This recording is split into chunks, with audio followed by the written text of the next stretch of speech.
ਨੰਦ ਕੌਰ ਨੇ ਜਦੋਂ ਛਿੰਦਰਾ ਜੰਮਣਾ ਸੀ, ਉਹਨਾਂ ਦਿਨਾਂ ਵਿੱਚ ਹੀ ਮੁਖਤਿਆਰੋਂ ਨੂੰ ਜਵਾਕ ਹੋਣਾ ਸੀ। ਪਿੰਡਾਂ ਦੇ ਰਿਵਾਜ ਅਨੁਸਾਰ ਉਹ ਪਹਿਲਾ ਬੱਚਾ ਜੰਮਣ ਪੇਕੀ ਆਈ ਹੋਈ ਸੀ। ਗੁਆਂਢਣਾ ਚਰਚੋਲਰ ਪਾਉਂਦੀਆਂ, ਅਖੇ ਮਾਵਾਂ ਧੀਆਂ ਦੋਹੇ ਗੱਭਣਾ, ਕੌਣ ਦੇਊਗਾ ਪੰਜੀਰੀ ਕਰਕੇ। ਮੁਖਤਿਆਰੋਂ ਮਾਂ ਨਾਲ ਲੜਦੀ, ਕੰਜਰੀ ਨੂੰ ਹਿਆ ਦਾ ਹੀ ਘੱਟ ਹੈ, ਬਰਾਬਰ ਜੰਮਣ ਬਹਿ ਗਈ, ਕੀ ਕਹੂਗੀ ਦੁਨੀਆ। ਇੱਦਾਂ ਹੀ 4-5 ਸਾਲ ਲੰਘ ਗਏ। ਫੇਰ ਤਾਂ ਉਮੀਦ ਵੀ ਕੋਈ ਨਹੀਂ ਸੀ। ਉਹ ਜਵਾਕ ਜੰਮਣੋਂ ਹਟ ਚੁੱਕੀ ਸੀ। ਉਹ ਦੋਵੇਂ ਮਰ ਚੁੱਕੇ ਸਨ। ਭਗਵਾਨ ਸੂ ਪਹਿਲਾਂ ਗਿਆ ਤੇ ਨੰਦ ਕੌਰ ਤੋਂ 10 ਕੁ ਸਾਲ ਪਿੱਛੋਂ ਤੁਰ ਗਈ। ਭਗਵਾਨ ਸੂ ਇੰਨਾ ਬੁੜਾ ਨਹੀਂ ਹੋਇਆ ਸੀ, ਪਰ ਉਹਦੇ ਹੱਡ ਫੀਮ ਤੇ ਸ਼ਰਾਬ ਨੇ ਝਰ ਲਏ ਸਨ। ਦਮੇ ਦੀ ਬਿਮਾਰੀ ਨੇ ਇੱਕ ਦਿਨ ਇਹੀ ਰੰਗ ਦਿਖਾਉਣਾ ਸੀ। ਰਾਤ ਨੂੰ ਕਿਤੇ ਬਲਗਮ ਦਾ ਗੁਲਫਾ ਸੰਘ ਵਿੱਚ ਫਸਿਆ ਹੀ ਰਹਿ ਗਿਆ। ਸਾਹ ਬੰਦ ਹੋ ਗਿਆ ਅਤੇ ਉਹਦੇ ਪ੍ਰਾਣ ਨਿਕਲ ਗਏ। ਨੰਦ ਕੌਰ ਤਾਂ ਤਕੜੀ ਪਈ ਸੀ ਅਜੇ, ਪਰ ਉਹਨੂੰ ਪੁੱਤ ਦੇ ਦਰੇਗ ਨੇ ਲੈ ਲਿਆ। ਜਰਨੈਲ 35 ਦਾ ਹੋ ਗਿਆ ਸੀ, ਪਰ ਉਹਦਾ ਹਾਲੇ ਵਿਆਹ ਨਹੀਂ ਹੋਇਆ ਸੀ। ਕਾਰਨ ਉਹ ਨਸ਼ੇ ਪੱਤੇ ਕਰਨ ਲੱਗਿਆ ਸੀ। ਇਸੇ ਕਰਕੇ ਉਸ ਦੀ ਬੂਥੀ ਬਾਂਦਰ ਵਾਂਗੂ ਬਾਹਰ ਨਿਕਲ ਆਈ ਸੀ। ਗੱਲਾਂ ਸੁੱਕ ਚੁੱਕੀਆਂ ਸਨ। ਅੱਖਾਂ ਦੇ ਆਂਡੇ ਸ਼ੀਸ਼ੇ ਦੀਆਂ ਗੋਲੀਆਂ ਜਿਹੀਆਂ ਜਾਪਦੇ। ਨੰਦ ਕੌਰ ਦੇ ਪੇਟ ਵਿੱਚ ਰਸੌਲੀ ਤਾਂ ਐਵੇਂ ਇੱਕ ਬਹਾਨਾ ਸੀ। ਉਹਦਾ ਅਸਲ ਕਾਰਨ ਜਰਨੈਲ ਸੀ। ਉਹ ਖੇਤ ਦੇ ਕੰਮ ਵਿੱਚ ਵੀ ਦਿਲਚਸਪੀ ਨਹੀਂ ਲੈਂਦਾ ਸੀ। ਮੁੰਡੇ ਦਾ ਦੁੱਖ ਨੰਦ ਕੌਰ ਨੂੰ ਲੈ ਗਿਆ। ਉਹਦਾ ਦਿਲ ਟੁੱਟ ਚੁੱਕਿਆ ਸੀ। ਜਦੋਂ ਜਰਨੈਲ ਹਾਲੇ ਕੰਵਾਰਾ ਬੈਠਾ ਹੈ, ਕਰਨੈਲ ਨੂੰ ਕੌਣ ਪੁੱਛੇਗਾ। ਕਰਨੈਲ ਤਾਂ ਆਪ ਉਮਰ ਉਤਾਰ ਹੁੰਦਾ ਜਾ ਰਿਹਾ ਸੀ। ਜੱਟ ਦੇ ਪੁੱਤ ਨੂੰ ਚੜ੍ਹਦੀ ਜਵਾਨੀ, ਭਾਵ 20-22 ਸਾਲ ਦੀ ਉਮਰ ਵਿੱਚ ਰਿਸ਼ਤਾ ਹੋ ਗਿਆ ਤਾਂ ਹੋ ਗਿਆ, ਨਹੀਂ ਤਾਂ ਫਿਰ ਮੁਸ਼ਕਲ ਹੀ ਗੱਲ ਸਿਰੇ ਲੱਗਦੀ ਹੈ। ਮਾਂ ਪਿਓ ਮੁੱਕੇ ਤਾਂ ਜ਼ਮੀਨ ਹੋਰ ਕੱਢਣ ਲੱਗੀ। ਟਰੈਕਟਰ ਉਹਨਾਂ ਨੇ ਕਦੋਂ ਦਾ ਆਲਾ ਸਿੰਘ ਵਾਲੇ ਦੀ ਟਰੈਕਟਰ ਮੰਡੀ ਜਾ ਕੇ ਵੇਚ ਦਿੱਤਾ ਸੀ। ਕਿਸ਼ਤਾਂ ਹਾਲੇ ਵੀ ਸਿਰ ਖੜੀਆਂ ਸਨ। ਨਿਆਈ ਵਾਲੀ 4 ਕਿੱਲੇ ਦੁਰਗਾ ਮਾਂ ਲਾੜਤੀਏ ਨੂੰ ਹੀ ਬੈ ਕਰ ਦਿੱਤੀ। ਉਹਦਾ ਕਈ ਲੱਖ ਹੋ ਚੁੱਕਿਆ ਸੀ। 4 ਕਿੱਲੇ ਬੈ ਕਰਕੇ ਵੀ ਹਾਲੇ ਦੁਰਗਾ ਮੱਲ ਦੀ ਬਹੀ ਵਿੱਚ ਉਹਨਾਂ ਦਾ ਨਾਂ ਖੜਾ ਸੀ। ਭਗਵਾਨ ਸੂ ਦੇ ਮਰਨ ਬਾਅਦ ਮੁੰਡਿਆਂ ਨੇ ਕੱਸੀ ਵਾਲੇ ਵਾਹਣ ਨੂੰ ਵੀ ਵਾਢਾ ਧਰ ਲਿਆ। ਕੱਸੀ ਵਾਲੀ ਗਹਿਣੇ ਧਰ ਕੇ ਹੀ ਤਾਂ ਉਹਨਾਂ ਨੇ ਬਲਦਾਂ ਦੀ ਜੋੜੀ ਲਿਆਂਦੀ ਸੀ। ਬਲਦ ਤਾਂ ਸਸਤੇ ਹੀ ਮਾੜਤੂ ਜਿਹੇ ਲਿਆਂਦੇ ਸਨ। ਬਲਦਾਂ ਦੇ ਬਹਾਨੇ ਜ਼ਮੀਨ ਗਹਿਣੇ ਧਰੀ ਸੀ। ਬਾਕੀ ਪੈਸਾ ਘਰ ਕਬੀਲਦਾਰੀ ਵਿੱਚ ਵਰਤ ਲਿਆ। ਨੰਦ ਕੌਰ ਵੀ ਨਾ ਰਹੀ ਤਾਂ ਰੋਟੀ ਟੁੱਕ ਦਾ ਮੁਸ਼ਕਲ ਹੋ ਗਿਆ। ਮਿੰਦਰ ਨੂੰ ਬਿਲਕੁਲ ਐਬ ਵੈਲ ਨਹੀਂ ਸੀ। ਉਹ ਤੀਵੀਆਂ ਵਾਲੇ ਸਾਰੇ ਕੰਮ ਜਾਣਦਾ। ਖੇਤ ਦਾ ਕੰਮ ਕਰਨੈਲ ਤੇ ਛਿੰਦਰਾ ਕਰਦੇ। ਮਿੰਦਰ ਘਰ ਦਾ ਸਭ ਕੰਮ ਕਰਦਾ। ਘਰ ਵਿੱਚ ਇੱਕ ਮੱਝ ਸੀ ਤੇ ਬਸ 2 ਬਲਦ। ਗੋਹਾ ਕੂੜਾ ਵੀ ਮਿੰਦਰ ਹੀ ਕਰਦਾ। ਧਾਰ ਕੱਢਦਾ ਅਤੇ ਦੁੱਧ ਰਿੜਕਦਾ। ਸੂਹਣ ਫੜ ਕੇ ਉਹ ਵਿਹੜਾ ਸੁੰਬਰ ਰਿਹਾ ਹੁੰਦਾ ਤਾਂ ਬਾਰ ਮੂਰ ਦੀ ਲੰਘੇ ਜਾਂਦੇ ਸ਼ਰੀਕ ਉਜੜੇ ਘਰ ਦਾ ਨਜ਼ਾਰਾ ਦੇਖਣ ਲਈ ਪੈਰ ਮਲ ਲੈਂਦੇ। ਉਹਨਾਂ ਜਿੰਮੇ ਦੁਰਗਾ ਮਾਂ ਲਾੜਤੀਏ ਦਾ ਪੈਸਾ ਹੋਰ ਬਹੁਤ ਚੜ ਗਿਆ ਸੀ। ਉਹਨਾਂ ਤੋਂ ਹੋਰ ਕਿੱਲੇ ਲੈਣ ਲਈ ਉਹ ਖੁੱਲੇ ਹੱਥ ਨਾਲ ਉਹਨਾਂ ਨੂੰ ਪੈਸੇ ਦਿੰਦਾ ਰਹਿੰਦਾ।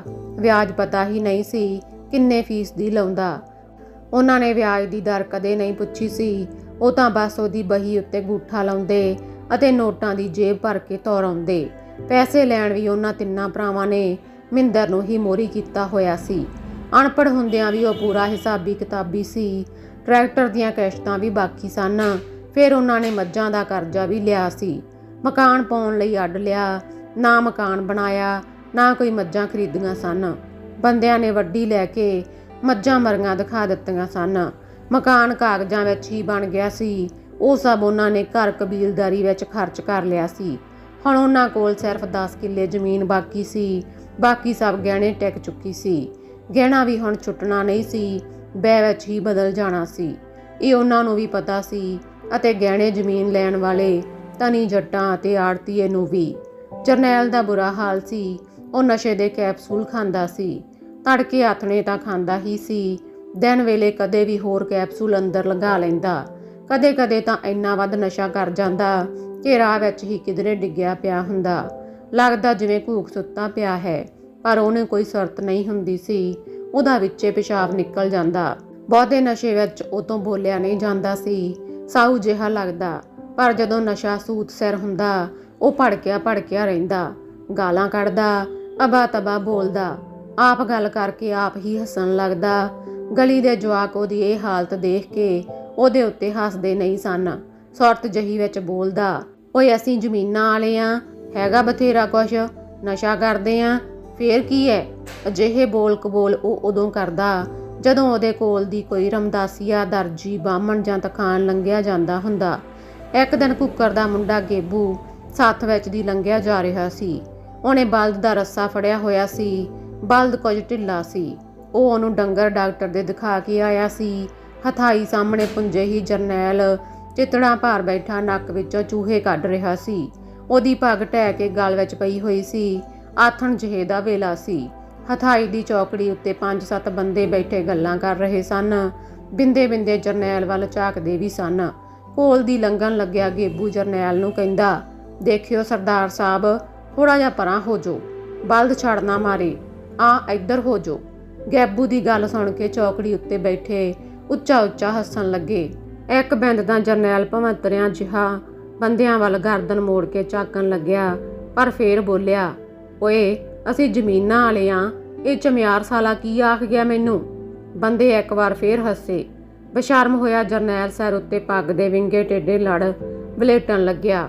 ਇੱਕ ਦਿਨ ਆਲਾ ਸਿੰਘ ਵਾਲੇ ਤੋਂ ਦੁਰਗਾ ਮੱਲ ਆੜਤੀਆ ਸਰਦਾਰਗੜ੍ਹ ਆਇਆ।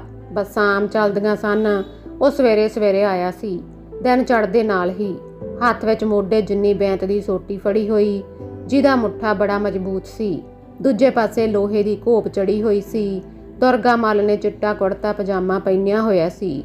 ਸਿਰ ਉੱਤੇ ਸੰਤਰੀ ਪੱਗ ਬੰਨੀ ਹੋਈ, ਦੋਵੇਂ ਹੱਥਾਂ ਵਿੱਚ ਸੋਨੇ ਦੀਆਂ ਛਾਪਾਂ, ਕੁੜਤੇ ਦੀ ਜੇਬ ਵਿੱਚ ਐਨਕ ਦਾ ਕੇਸ, ਖੀਸੇ ਵਿੱਚ ਮੁੱਠੀ ਕੁ ਸੌਂਫ ਦੇ ਦਾਣੇ। ਉਹ ਮੂੰਹ ਵਿੱਚ ਇੱਕ ਦਾਣਾ ਪਾਉਂਦਾ, ਉਸੇ ਨੂੰ ਖਾਸਾ ਖਾਸਾ ਚਰਚ ਪੋਲੀ ਜਾਂਦਾ। ਪਿੰਡ ਵਿੱਚ ਉਹਦੀਆਂ ਬਹੁਤ ਸਾਮੀਆਂ ਸਨ। ਵਿਆਜੂ ਪੈਸੇ ਦੇ ਕੇ ਇੱਕ ਤਰ੍ਹਾਂ ਨਾਲ ਸਾਰਾ ਪਿੰਡ ਪਰੋਇਆ ਪਿਆ ਸੀ।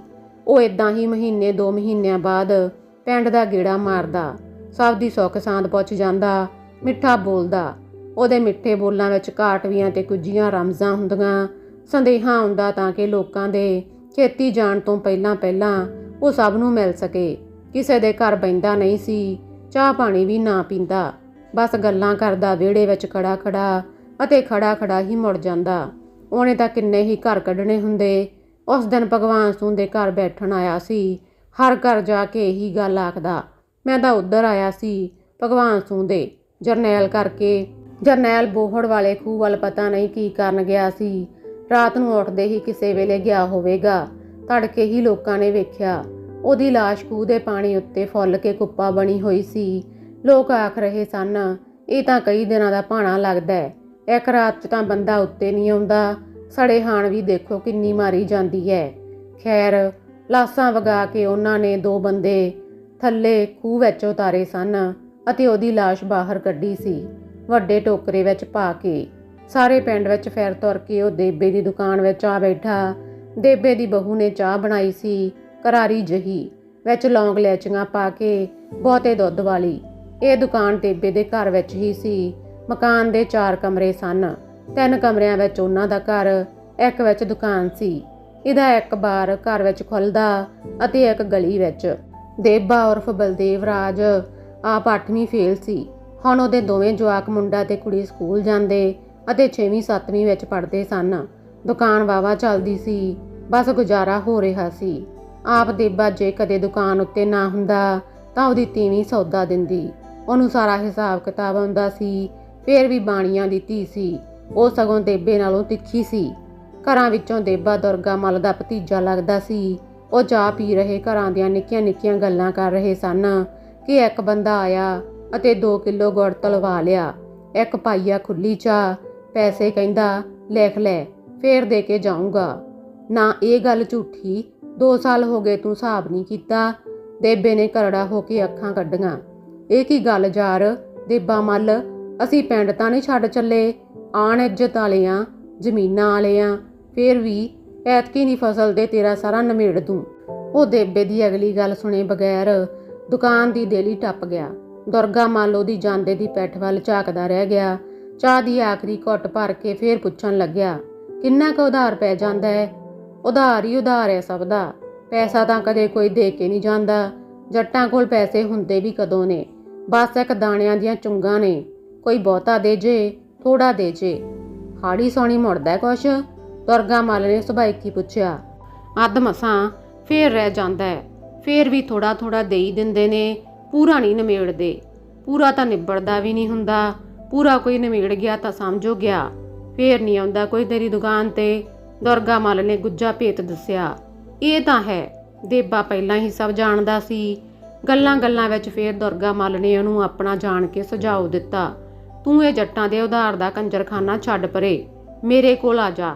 ਆਲਾ ਸਿੰਘ ਵਾਲੇ, ਉੱਥੇ ਮੈਂ ਤੈਨੂੰ ਕਬਾੜੀਆਂ ਦੇ ਲਵਾ ਦਿੰਨਾ, ਤਨਖਾਹ ਤੇ। ਉਹਨਾਂ ਦਾ ਕੰਮ ਕਰੀ, ਭੁੱਖਾ ਨਹੀਂ ਮਰਦਾ।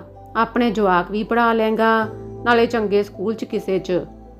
ਇਹ ਜਿਹੜਾ ਉਧਾਰ ਪੈ ਗਿਆ ਲੋਕਾਂ 'ਚ, ਐਤਕੀ ਦੀ ਫਸਲ ਤੋਂ ਉਗਰਾ ਲੈ ਜਿੰਨਾ ਉਗਰਾਇਆ ਜਾਂਦਾ ਹੈ। ਹੁਣ ਉਧਾਰ ਦੇਣਾ ਬੰਦ ਕਰ ਦੇ। ਉਧਾਰ ਬੰਦ ਨਹੀਂ ਹੁੰਦਾ ਤਾਇਆ, ਫੇਰ ਉਗਰਾਈ ਨਹੀਂ ਹੋਣੀ। ਓਏ ਸੌਦਾ ਵੀ ਨਾ ਲਿਆ, ਥੋੜੀਆਂ ਜਿਹੀਆਂ ਚੀਜ਼ਾਂ ਰੱਖ ਬਸ, ਸਸਤੀਆਂ। ਕਮਲਿਆਂ ਤੂੰ ਤਾਂ।